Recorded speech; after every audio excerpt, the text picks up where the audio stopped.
ಹಳ್ಳಿಯಲ್ಲಿ 100-150 ಕುಟುಂಬಗಳು ಬೀದಿ ಪಾಲಾಗ್ತದೆ.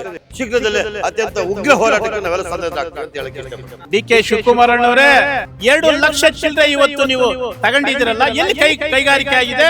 ಯಾರು ಕಾರ್ಖಾನೆ ಮಾಡಿದ್ರಿ? ಯಾವ ಉದ್ಯೋಗ ಕೊಟ್ಟಿದ್ರಿ?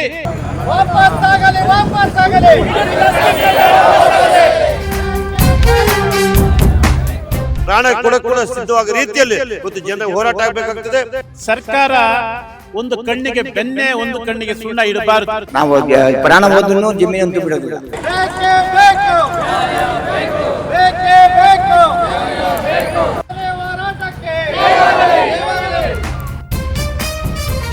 ನಿಮ್ಮ ಅಪ್ಪಂದ ಭೂಮಿ ಇದು, ನಮ್ಮ ಅಪ್ಪ ಬಳುವಳಿಯಾಗಿ ಕೊಟ್ಟಂತದ್ದು, ನಮ್ಮ ತಾತ ಬಳುವಳಿಯಾಗಿ ಕೊಟ್ಟದ್ದು.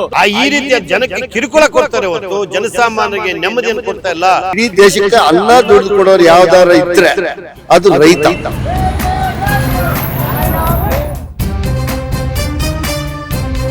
ಇದೇ ಡಿ.ಕೆ. ಶಿವಕುಮಾರ್ ಅವರು ಮತ್ತು ಕುಮಾರಸ್ವಾಮಿ ಅವರು ಅಕ್ಕಾಬುಕ್ಕರು ಆಗಿಬಿಟ್ಟ ಕಾಯ್ದೆನೆ ವಾಪಸ್ ತೆಗೆದ್ರಲ್ಲ ಪುಣ್ಯಾತ್ಮರು. ಈಗ ಉಳಿಸ್ತಾರಂತ ಏನ್ ಗ್ಯಾರಂಟಿ? ಆ ರೈತರನ್ನು ಒಕ್ಕಲೆಬ್ಬಿಸಿದ ಮೇಲೆ ಆ ಸರ್ಕಾರ ಇದ್ದು ಪ್ರಯೋಜನ, ಅದು ಸತ್ತಂಗೆ. ಇವನ್ ಯಾವ ಬೋಳಿ ಮಾಡಿ ಇವನ್ ಉದ್ಯೋಗ ಕೊಡಕ್ ಇವನು ಕಂಪ್ನಿ ತಂದು ಇಲ್ಲಿ ಬಿಟ್ಟರೆ ನಾವು ಬಾತ್ರೂಮ್ ಕಳಕ್ ಹೋಗ್ಬೇಕಾ?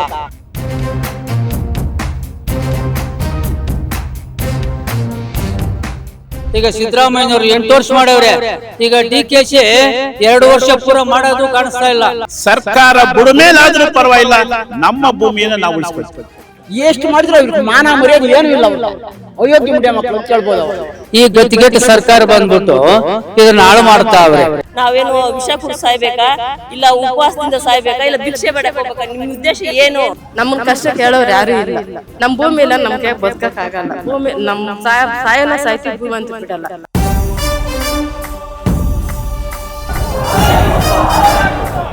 ನಮ್ದು ಅದ್ರಲ್ಲೇ ಸಮಾಧಿ ಮಾಡ್ಬಿಡ್ಲಿ. ನಮ್ಮ ಭೂಮಿಯಲ್ಲಿ ನಾವು ಯಾವ ಕಾರಣಕ್ಕೂ ಜಮೀನು ಮಾತ್ರ ಕೊಡೋದಿಲ್ಲ. ಅಷ್ಟಕ್ಕೂ ಬಂದ್ರೆ ಪರಿಹಿಡ್ಲಿ ಎತ್ಕೊಂಡ್ ಬರ್ತೀವಿ ನಾವು. ಇಲ್ಲ ಸಾಯ್ಬೇಕು, ಇಲ್ಲ ಓಡಿಸ್ಕೊಂಡು ಹೋಗ್ಬೇಕು.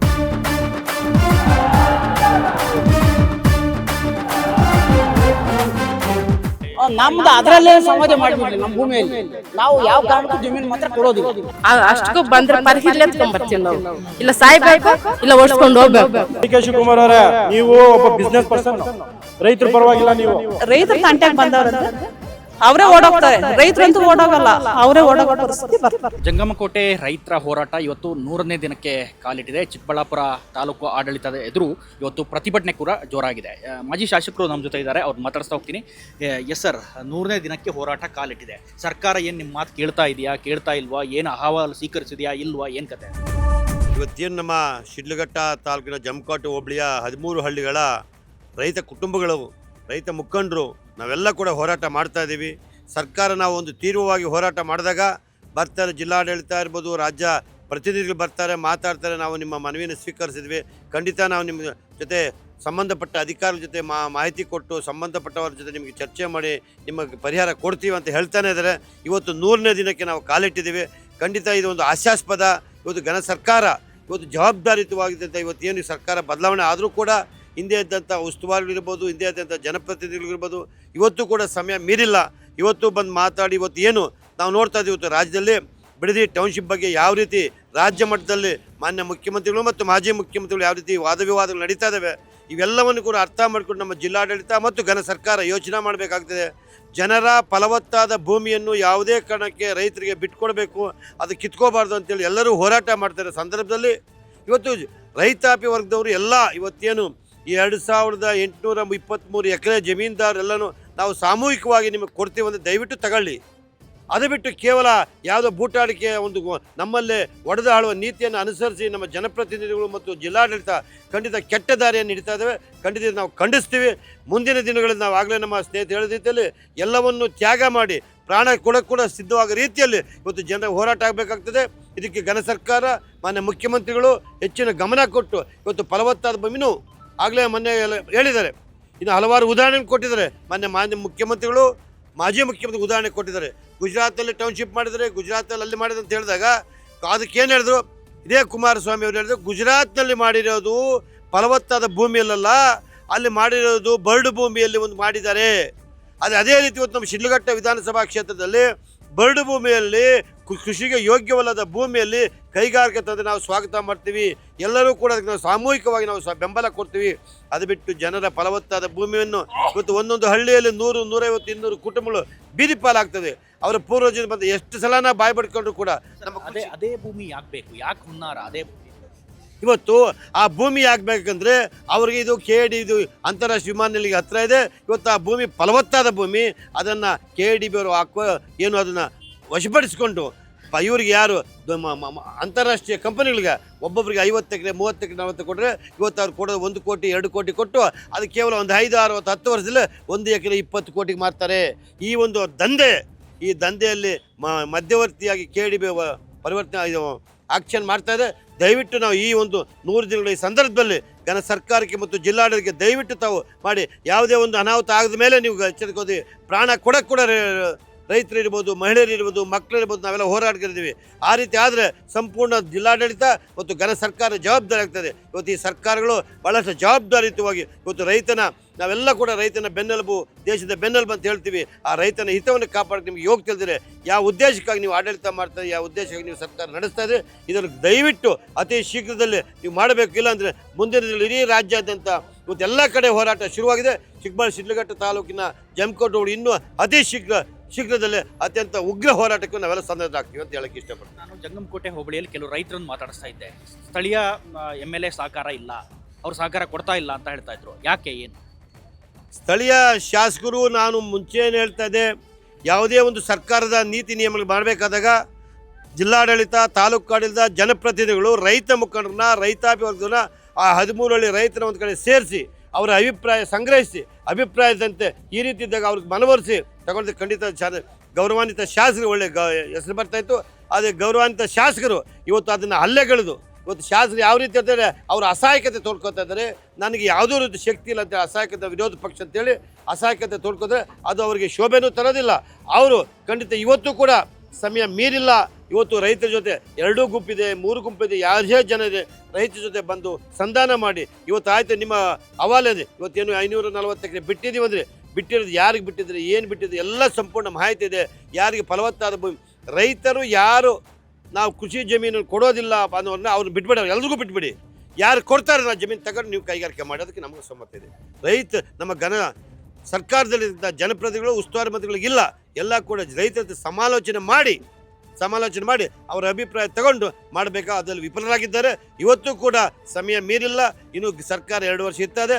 ಮಾನ್ಯ ನಮ್ಮ ತಾಲೂಕಿನ ಶಾಸಕರು ಈಗಲೂ ಕೂಡ ಜನರನ್ನು ವಿಶ್ವಾಸ ತಗೊಂಡು, ರೈತನ ವಿಶ್ವಾಸ ತಗೊಂಡು, ಹೋರಾಟಗಾರ ವಿಶ್ವಾಸ ತಗೊಂಡು ಈ ಸಮಸ್ಯೆ ಬಗೆಹರಿಸೋ ಶಕ್ತಿ ಅವ್ರಿಗಿದೆ ಅಂತ ಈ ಸಂದರ್ಭದಲ್ಲಿ ಹೇಳಕ್ಕೆ ಹೆಂಗೆ ಸೆಗ್ರಿಗೇಟ್ ಮಾಡಬೇಕು ಅಂತ ನಮ್ಮ ಭೂಮಿನ ಬೇರೆ ಕಡೆ ಜಮೀನು ಕೊಟ್ಟು ಆ ಥರ ಸಲಹೆ ಕೊಡ್ತೀರಾ? ಯಾವ ಈಗ ಭೂಮಿನ ಅಲ್ಲಿರೋ ಏನು 2823 ಎಕರೆ ಇವರು ನೋಟಿಫಿಕೇಶನ್ ಮಾಡಿದರೆ ಅದರಲ್ಲಿ ಬಹುತೇಕ ಸುಮಾರು 800 ಜನ ರೈತರು ಅವರು ಫಲವತ್ತಾದ ಭೂಮಿ, ಅದರಲ್ಲಿ ಕೃಷಿ ಮಾಡ್ತಾರೆ, ಎಲ್ಲ ತರಕಾರಿ ಇನ್ನೊಂದು ಮತ್ತೊಂದು ಎಳೆ ಬಾರ್ತಾರೆ ಎಲ್ಲ ಇದೆ. ಅದನ್ನು ಬಿಡಿ. ಇವತ್ತೇನು ನೀವು 300-400 ಎಕರೆ ಯಾವುದನ್ನ ಬೇರೆ ಕಂಪನಿಗಳು ಕಸಬಾ ಸರ್ಕಾರಿ ಜಾಗದ ತಗೊಳ್ರಿ. ಆ ಸರ್ಕಾರಿ ಜಾಗಕ್ಕೆ ಸರ್ಕಾರ ಕೊಟ್ಟಂಗೆ ಫಾರಂ ನಂಬರ್ 53, ಫಾರಂ ನಂಬರ್ 57 ಸುಮಾರು 16 ವರ್ಷಗಳಿಂದ ರೈತಾಪಿ ನಾನಂತ ಹಾಕಿಲ್ಲ ಅಥವಾ ನೀವು ಹಾಕಿಲ್ಲ, ರೈತರು ಆ ಪ್ರಾಂತ್ಯದ ರೈತರು ಹಾಕಿದ್ದಾರೆ. ಅವರು ಅದು ಉಳುಮೆ ಮಾಡ್ತಾರೆ, ಅವ್ರಿಗೆ ಮಂಜೂರು ಮಾಡಿಕೊಡಿ. ಅದು ಕೂಡ ಇವತ್ತು ನಮ್ಮ ಸರ್ಕಾರದಲ್ಲಿ ಇವತ್ತು ನಮ್ಮ ಶಿಡ್ಲಘಟ್ಟ ತಾಲೂಕಿನಲ್ಲಿ ಇವತ್ತು ಕೂಡ ದರಖಾಸ್ತು ಕಮಿಟಿ ಆಗಿಲ್ಲ. ಅದಕ್ಕೆ ವೈಫಲ್ಯ ಏನು ನನಗೆ ಗೊತ್ತಿಲ್ಲ. ಈ ರೀತಿಯ ಜನಕ್ಕೆ ಕಿರುಕುಳ ಕೊಡ್ತಾರೆ ಹೊತ್ತು ಜನಸಾಮಾನ್ಯರಿಗೆ ನೆಮ್ಮದಿಯನ್ನು ಕೊಡ್ತಾ ಇಲ್ಲ. ಆ ರೀತಿ ಏನು ಇವತ್ತು ಕರ್ನಾಟಕ ಸರ್ಕಾರ ಅಥವಾ ಶಾಸಕರು ಇರ್ಬೋದು ಅಥವಾ ಉಸ್ತುವಾರಿ ಇರ್ಬೋದು ಅಥವಾ ಜಿಲ್ಲಾಡಳಿತ ಇರ್ಬೋದು KD ಇರ್ಬೋದು, ಕೈಗಾರಿಕೆ ಮಾಡೋದು ನಮಗೇನು ವಿರೋಧ ಇಲ್ಲ. ಕೈಗಾರಿಕೆ ಮಾಡೋದು ಫಲವತ್ತಾದ ಭೂಮಿಯನ್ನು ಬಿಟ್ಟು ಬರಡು ಭೂಮಿಯಲ್ಲಿ ಕೈಗಾರಿಕೆ ಮಾಡಿ ನಮ್ಗೆ ಸ್ವಾಗತ. ಅದನ್ನು ಕೂಡ ನಮ್ಮ ಈಗಿನ ಸರ್ಕಾರದಂಥ ಮಾನ್ಯ ಮಂತ್ರಿಗಳಾದಂಥ KH ಮುನಿಯಪ್ಪರು ಕೂಡ ನಮ್ಮ ಶಿಡ್ಲಘಟ್ಟದವರೇ, ಅವರು ಕೂಡ ಗೊತ್ತಿದೆ. ಅವರು ಕೂಡ ಹಿಂದೆ ಬಂದಾಗ ನಮ್ಮಲ್ಲಿ ಚರ್ಚೆ ಮಾಡಿದರು. ಆಯಿತು ಫಲವತ್ತಾದ ಭೂಮಿ ಬಿಡಬೇಕಂತ ಅವರು ಕೂಡ ಹೇಳಿದ್ದಾರೆ. ಇವತ್ತೇನು ಬರಡು ಭೂಮಿ ಶಿಡ್ಲಘಟ್ಟದ ಇನ್ನೊಂದು ಭಾಗದಲ್ಲಿ ಬರಡು ಭೂಮಿ ಇದೆ, ಅಲ್ಲಿ ಜನರನ್ನು ಮನವೊಲಿಸಿ, ರೈತ ಹೋರಾಟಗಾರನ ಮನವೊಲಿಸಿ ಎಲ್ಲರೂ ಒಗ್ಗಟ್ಟಾಗಿ ಸೇರಿ ಜಿಲ್ಲಾಡಳಿತ, ತಾಲೂಕು ಆಡಳಿತ ಮತ್ತು ಜನಪ್ರತಿನಿಧಿ ಒಟ್ಟಾಗಿ ಸೇರಿ ಜನರ ಮನವೊಲಿಸಿ ಬರಡು ಭೂಮಿಯಲ್ಲಿ ಕೈಗಾರಿಕೆ ಮಾಡಿದ್ರೆ ಭೂಮಿನೂ ಬೆಲೆ ಬರ್ತದೆ, ರೈತರಿಗೂ ಒಳ್ಳೆಯದಾಗ್ತದೆ, ಕ್ಷೇತ್ರನೂ ಅಭಿವೃದ್ಧಿ ಆಗ್ತದೆ ಅಂತ ನಾನು ಅನಿಸಿಕೆ. Thank you sir. ಹಾಗೆ ಇನ್ನಿಷ್ಟು ಜನ ಇದ್ದಾರೆ ಸರ್. ಈಗ ಫೋರ್ಸ್ ಬಿಟ್ಟು ನಾವು ಮಾಡ್ತೀವಿ ಅಂತಂದರೆ ನೀವೇನು ಮಾಡಿ? ಚಿಕ್ಕಬಳ್ಳಾಪುರ ಜಿಲ್ಲೆ ಹೋರಾಟದಿಂದ ಬಂದಂಥ ಜಿಲ್ಲೆ. ಇದು ಮೊದಲು ಸರ್ಕಾರ ಎಚ್ಚರಿಕೆ ಇರಬೇಕಾಗ್ತದೆ. ವಿಶೇಷವಾಗಿ ಅವಿಭಾಜ್ಯ ಕೋಲಾರ ಜಿಲ್ಲೆ ಇದ್ದಂಥ ಸಂದರ್ಭದಲ್ಲಿ 1948ರಿಂದ ಸ್ವತಂತ್ರದ ಪೂರ್ವದಲ್ಲಿ ಇಂದಿನೂ ಕೂಡ ಸ್ವತಂತ್ರ ಬಂದ ನಂತರ ಮೊದಲ ಬಾರಿಗೆ ಭೂಮಿಯ ಹೋರಾಟ ಮಾಡಿದ್ದು ಅವಿಭಾಜ್ಯ ಜಿಲ್ಲೆಯ ಚಿಂತಾಮಣಿ ಭಾಗ. ಇದು ಹೋರಾಟದಿಂದ ಬಂದಂಥ ಜಿಲ್ಲೆ. ಹೋರಾಟವನ್ನು ಹತ್ತಿಕ್ಕುವಂಥ ಕೆಲಸ ಸರ್ಕಾರ ಮಾಡಲಿಕ್ಕೆ ಸಾಧ್ಯ ಇಲ್ಲ.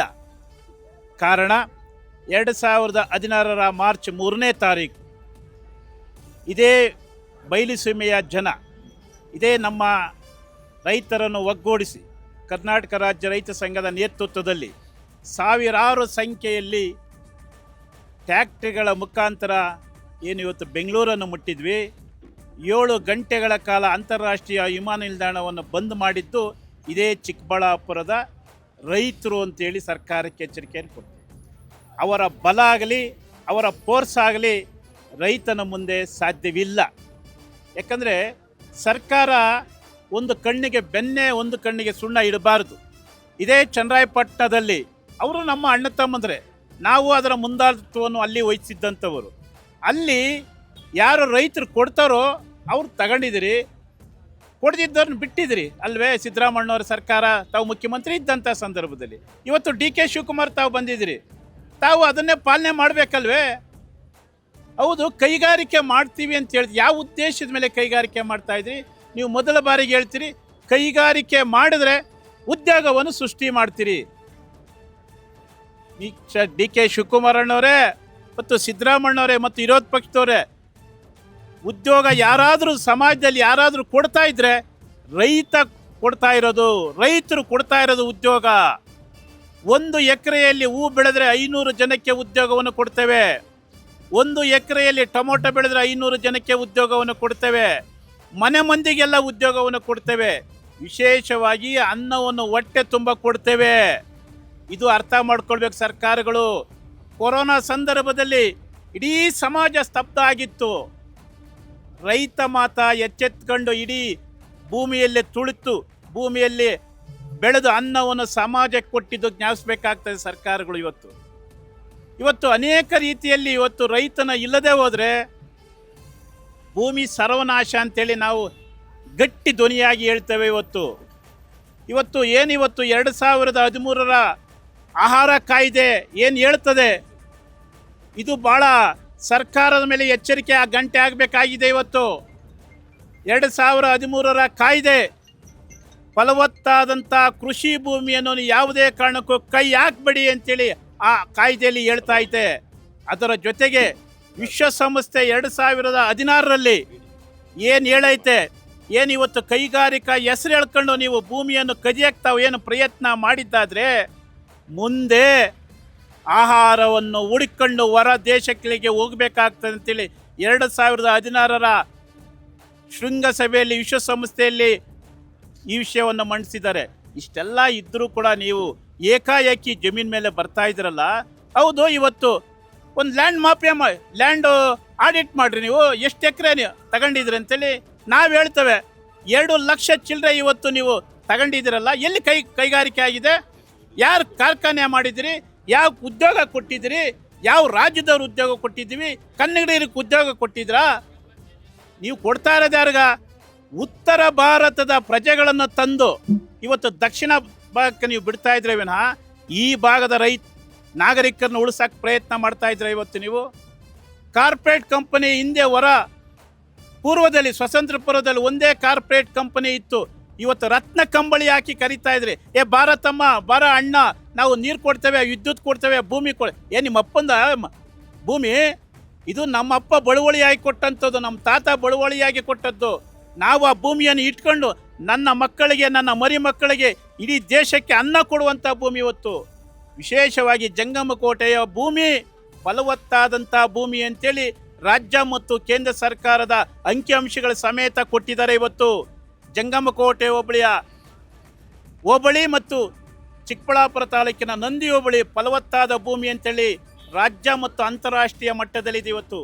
ಇವತ್ತು ಅಂತಾರಾಷ್ಟ್ರೀಯ ಮಟ್ಟದಲ್ಲಿ ರೇಷ್ಮೆ ಬೆಳೆಯುವಂಥ ಈ ಒಂದು ಶಿಡ್ಲಘಟ್ಟ ಪಟ್ಟಣ ಪಟ್ಟಣ ಹೆಸರು ಏನು ಅಂತಾರಾಷ್ಟ್ರೀಯ ಮಟ್ಟದ ಇವತ್ತು 200 ಕೋಟಿಗಳ ರೂಗಳ ಹೈಟೆಕ್ ಮಾರುಕಟ್ಟೆ ಮಾಡ್ತಾ ಇದ್ದಾರೆ. ಅದು ಒಂದು ವರದಿಯನ್ನು ಕೊಟ್ಟಿದೆ. ಈ ಜಿಲ್ಲಾಡಳಿತದ ಪರವಾಗಿ ಸರ್ಕಾರಕ್ಕೆ ಎಚ್ಚರಿಕೆಯನ್ನು ಕೊಟ್ಟಿದೆ. ನಾವು 500 ಚಿಲ್ಲರೆ ರೇಷ್ಮೆ ಬೆಳೆಯುವಂಥ ಭೂಮಿ ಹೋದರೆ ಇಲ್ಲಿ ಮಾರ್ಕೆಟ್ ತೊಂದರೆ ಆಗ್ತದೆ ಅಂತೇಳಿ ಇಂಥ ಫಲವತ್ತಾದಂಥ ಭೂಮಿ ಇವತ್ತು ಮಲೆನಾಡಲ್ಲಿ ಬೆಳೆಯುವಂಥ ಹಣ್ಣುಗಳನ್ನು ಇವತ್ತು ನಾವು ಬೆಳೀತಾ ಇದ್ದೇವೆ. ಇವತ್ತು ಮಲೆನಾಡಲ್ಲಿ ಬೆಳೆಯುತ್ತಾ ಇರುವಂಥ ಶುಂಠಿ ನಾವು ಬೆಳೀತಾ ಇದ್ದೇವೆ. ಇವತ್ತು ಹಣ್ಣು ತರಕಾರಿಗಳನ್ನು ಬೆಳೀತಾ ಇದ್ದೇವೆ. ವಿಶೇಷವಾಗಿ ಹಾಲನ್ನು ಕೂಡ ಹೆಚ್ಚು ಬೆಳೀತಾ ಇರುವಂಥ ಭೂಮಿ. ಯಾಕೆ ಈ ಭೂಮಿ ಮೇಲೆ ನೀವು ಕಣ್ಣು ಹಾಕಿದ್ರಿ? ಒಂದು ಸರ್ಕಾರಕ್ಕೆ ಎಚ್ಚರಿಕೆಯನ್ನು ಹೇಳ್ತೇವೆ. 1980ರ ದಶಕದಲ್ಲಿ ಏನು ಗುಂಡೂರಾವ್ ಸರ್ಕಾರವನ್ನು ಮನೆ ಕಳಿಸಿದ್ದು ಇದೇ ರೈತರು ಅಂತೇಳಿ ಜ್ಞಾಪಿಸ್ತೇವೆ. ಇವತ್ತು ಅಂಥ ಸಂದರ್ಭದಲ್ಲಿ ಇಂದಿರಾ ಗಾಂಧಿಯವರು ಆ ಸಂದರ್ಭದಲ್ಲಿ ನಾಯಿಗೆ ನಿಲ್ಲಿಸಿದ್ರು ಕೂಡ ಗೆಲ್ತದೆ ಅಂತ ಸಂದರ್ಭದಲ್ಲಿ ರೈತರು ಮನಸ್ಸು ಮಾಡಿ ಮನೆ ಕಳಿಸಿದ್ರು. ಇವತ್ತು ನೀವು ಯಾಕಣ್ಣ ನೀವು ಕೂಡ ಬಿಡದಿ ರೈತರು, ಆನೇಕಲ್ ರೈತರು ಬಿಟ್ಟರು ಕೂಡ ಚಿಕ್ಕಬಳ್ಳಾಪುರದ ರೈತರು ಬಿಡಲ್ಲ. ಇವತ್ತು ಆನೇಕಲ್ ರೈತರಾಗಿರ್ಬೋದು, ಬಿಡದಿ ರೈತರಾಗಿರ್ಬೋದು, ಇಡೀ ದೇಶದ ರೈತರು ನಾವು. ಇವತ್ತು ಏನು ನರೇಂದ್ರ ಮೋದಿಯವರ ಮೊಂಡುತನ ಅಂತ ತಾವೇನು ಪ್ರಯತ್ನ ಮಾಡಿದ್ರಿ, ಆ ಮೊಂಡುತನವನ್ನೇ ಬದಿಗೊತ್ತಿ 13 ತಿಂಗಳ ಕಾಲ ಹೋರಾಟವನ್ನು ಮಾಡಿ ಆ ಕಾಯ್ದೆಗಳನ್ನು ವಾಪಸ್ ತಂದಿದ್ದು ಕೂಡ ರೈತರು ಅಂತೇಳಿ ಎಚ್ಚರಿಕೆ ಕೊಡ್ತೇವೆ. ಅದರಲ್ಲೂ ಕೂಡ ಇದೇ ಜಿಲ್ಲೆಯ 504 ಜನ, ರಾಜ್ಯದಿಂದ 6,000 ಜನ ನಾವು ಹೋರಾಟಕ್ಕೆ ಕೊಟ್ಟಿದ್ವಿ. ಇಂಥ ಮಣ್ಣಿನ ಹೋರಾಟದಲ್ಲಿ ಇಟ್ಟಿರುವಂಥ ಚಿಕ್ಕಬಳ್ಳಾಪುರ ಜಿಲ್ಲೆಯ ಜನ ಇವತ್ತು ಯಾವುದೇ ಕಾರಣಕ್ಕೂ ಕೂಡ 1 ಇಂಚು ಭೂಮಿಯನ್ನು ಕೂಡ ನಾವು ಕೃಷಿಯೇತರ ಭೂಮಿನ ತಗೊಳ್ಳಿ, ಕೃಷಿ ಭೂಮಿನ ತಗೊಳ್ಳಕ್ಕಂತೂ ಬಿಡೋದೇ ಇಲ್ಲ ಅಂತೇಳಿ ಎಚ್ಚರಿಕೆಯನ್ನು ಕೊಡ್ತೇವೆ. ಸರ್ಕಾರ ಬುಡಮೇಲಾದರೂ ಪರವಾಗಿಲ್ಲ, ನಮ್ಮ ಭೂಮಿಯನ್ನು ನಾವು ಉಳಿಸ್ಕೊಳ್ತೀವಿ. ಡಿ.ಕೆ. ಶಿವಕುಮಾರ್ ಅವ್ರನ್ನ ಮೀಟ್ ಮಾಡೋ ಪ್ರಯತ್ನ ಏನಾದರೂ ಮಾಡಿದ್ರ? ಈಗಾಗಲೇ ಇಂದಿನ ಸಿದ್ದರಾಮಯ್ಯನವರು ಅನೇಕ ಬಾರಿ ಭೇಟಿ ಮಾಡಿದ್ವಿ. ಈಗ ಡಿ.ಕೆ. ಶಿವಕುಮಾರ್ ಅವರನ್ನು ಕೂಡ ಭೇಟಿ ಮಾಡಬೇಕಂತೇಳಿ ಪ್ರಯತ್ನವನ್ನು ಮಾಡ್ತಾ ಇದ್ದೇವೆ. ಒಂದು ಸರ್ಕಾರಕ್ಕೆ ನಾವು ಎಚ್ಚರಿಕೆಯನ್ನು ಕೊಡ್ತೇವೆ. ಏನಿವತ್ತು KADB ಅಂದರೆ ದಳ್ಳಾಳಿ ಸಂಸ್ಥೆ ಅಂತೇಳಿ ನಾವು ನೇರವಾಗಿ ಸರ್ಕಾರಕ್ಕೆ ಹೇಳ್ತೇವೆ. ಮತ್ತು BDA ಅದು ಕೂಡ ರೈತ ವಿರೋಧಿ BDA, ಎರಡೂ ಕೂಡ ಸರ್ಕಾರದಲ್ಲಿ ದಳ್ಳಾಳಿ ಕೆಲಸ ಮಾಡುವಂಥದ್ದು. ಇವತ್ತು ಕೈಗಾರಿಕೆ ಬೇಕಲ್ಲನಪ್ಪ, ಅವನು ಯಾವನ ದುಡ್ಡು ಕೊಟ್ಟು ತಗೊಳ್ತಾನಪ್ಪ. 2013ರ ಕಾಯ್ದೆಯಲ್ಲಿ ಇತ್ತು. ಆದರೆ ಇವರು ಇದೇ ಡಿ.ಕೆ. ಶಿವಕುಮಾರ್ ಅವರು ಮತ್ತು ಕುಮಾರಸ್ವಾಮಿ ಅವರು ಅಕ್ಕಾಬುಕ್ಕರು ಆಗಿಬಿಟ್ಟು ಆ ಕಾಯ್ದೆನೇ ವಾಪಸ್ ತೆಗೆದ್ರಲ್ಲ ಪುಣ್ಯಾತ್ಮರು. ಈಗ ಉಳಿಸ್ತಾರಂತೇನು ಗ್ಯಾರಂಟಿ? ಅದಕ್ಕೆ ಮಾನ್ಯ ರಾಹುಲ್ ಗಾಂಧಿ ಅವರ ಗಮನಕ್ಕೂ ಕೂಡ ನಾವು ಈಗಾಗಲೇ ಪ್ರಯತ್ನವನ್ನು ಮಾಡಿದ್ದೇವೆ, ಪತ್ರದ ಮುಖಾಂತರವನ್ನು ಕೊಟ್ಟಿದ್ದೇವೆ. ಅವರು ಎಚ್ಚೆತ್ಕೊಳ್ಬೇಕಾಗ್ತದೆ. ಯಾಕಂದರೆ ಹೋರಾಟದಿಂದ ಬಂದಂಥ ಮುಖ್ಯಮಂತ್ರಿ ಇವತ್ತು, ಹಠಮಾರಿತನದಿಂದ ಬಂದಂಥ ಮುಖ್ಯಮಂತ್ರಿಗಳು ಇವತ್ತು ರೈತರು ಎದುರಾಕೊಂಡ್ರೆ ಎಲ್ಲಿ ಹೋಗ್ತೀವಿ ಗೊತ್ತಣ್ಣ ನೀನು? ರೈತರ ಎದುರು ಅದೇ ರೀತಿ ಹಠಮಾರಿತನ ತೋರಿಸ್ತಾರೆ ಅಂತನ?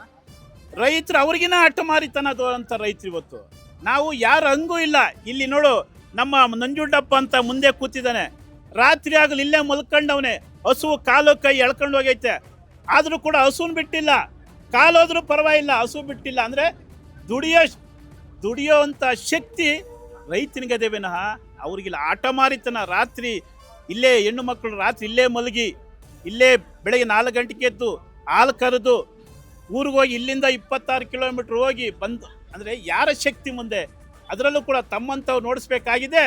ಇಡೀ 31 ಜಿಲ್ಲೆಗಳಲ್ಲಿ ಎಲ್ಲಾದರೂ ಕೂಡ ನೋಡ್ಕೊಂಬನ್ನಿ. ಜಿಲ್ಲಾಧಿಕಾರಿಗಳ ಕಚೇರಿಯ ಮುಂಭಾಗದಲ್ಲಿ ದನಕರುಗಳನ್ನು ಕಟ್ಟಿ ತಿಪ್ಪೆ ಹಾಕ್ಕೊಂಡವ್ರಂದ್ರೆ ನಾಚಿಕೆ ಆಗಬೇಕು ಸರ್ಕಾರಕ್ಕೆ. ಇವತ್ತು ಕೂತು ಬಗೆಹರಿಸ್ಬೇಕು ಅನ್ನೋ ಒಂದು ಪರಿಜ್ಞಾನ ಇಲ್ವೇ? ಯಾರನ್ನೋ ಕರಿತೀರಿ, ನೀವು ಚರ್ಚೆ ಮಾಡ್ತೀವಿ, ಭೂಗಳ್ರನ್ನ ಕರಿತೀವಿ. ಇಲ್ಲಿ ನಮ್ಮ ಭಾಗದಲ್ಲಿ ಇನ್ಫೋಸಿಸ್ ನಾರಾಯಣಮೂರ್ತಿವರೆಗೂ ಭೂಮಿಯನ್ನು ಕೊಟ್ಟಿದ್ರಿ, ಅನೇಕ ಜನಕ್ಕೆ ಭೂಮಿಯನ್ನು ಕೊಟ್ಟಿದ್ರಿ. ಕೇಳಿದ್ರ ಯಾರು ಕೊಟ್ಟಿದ್ರಿ ಅಂತೇಳಿ, ಎಲ್ಲೋಗಿದೆ ಅಂತೇಳಿ? ನೀವೇ MB ಪಾಟೀಲ್ ತಾವು ಹೇಳಿದ್ರಿ 5 ವರ್ಷಗಳ ಭೂಮಿ ಏನಾದರೂ ಕೈಗಾರಿಕೆ ಮಾಡೋದಾದ್ರೆ ವಾಪಸ್ ಕೊಟ್ಟು ಎಷ್ಟು ಜನಕ್ಕೆ ಕೊಟ್ಟಿದ್ರಿ ನೀವು? ಎಷ್ಟು ಜನಕ್ಕೆ ರೈತರಿಗೆ ವಾಪಸ್ ಕೊಟ್ಟಿದ್ರಿ? ಭಾಳ ದೀರ್ಘವಾದಂಥ ಹೋರಾಟ ಇವತ್ತು ಮುಂದುವರೆದಿದೆ. 100 ದಿನಗಳಾಗಿದೆ. ಇಲ್ಲ ಮಾಡು ಅಥವಾ ಮಡಿ, ಎರಡೇ ಪದ. ಭೂಮಿ ಬೇಕು, ಇಲ್ಲ ಭೂಮಿನ ಬಿಟ್ಕೊಡಿ. ಇದು ಚಿಕ್ಕಬಳ್ಳಾಪುರದ ರೈತರ ಮಾತು. ಇಲ್ಲಿನ ರೈತರು ಯಾವ ಕಾರಣಕ್ಕೂ ಕೂಡ ನಾವು ಭೂಮಿಯನ್ನು ಬಿಡೋದಿಲ್ಲ ಅಂತ ಹೇಳ್ತಾರೆ. 1 ಇಂಚು ಜಮೀನನ್ನು ಕೂಡ ನಾವು ಬಿಡೋದಿಲ್ಲ. ಡಿ.ಕೆ. ಶಿವಕುಮಾರ್ ಬರಲಿ ಮತ್ತಾರೇ ಬರಲಿ, ಈ ಭೂಮಿಯನ್ನು ನಮ್ಮಿಂದ ಕಸಿದುಕೊಳ್ಳೋದಕ್ಕೆ ಆಗೋದಿಲ್ಲ ಅನ್ನೋ ಮಾತನ್ನ ಹೇಳ್ತಾ ಇದ್ದಾರೆ. ಕ್ಯಾಮರಾ ಪರ್ಸನ್ ಧನುಷ್ ಜೊತೆ ಜಗದೀಶ್, ಸುಮನ್ ಟಿವಿ, ಚಿಕ್ಕಬಳ್ಳಾಪುರ.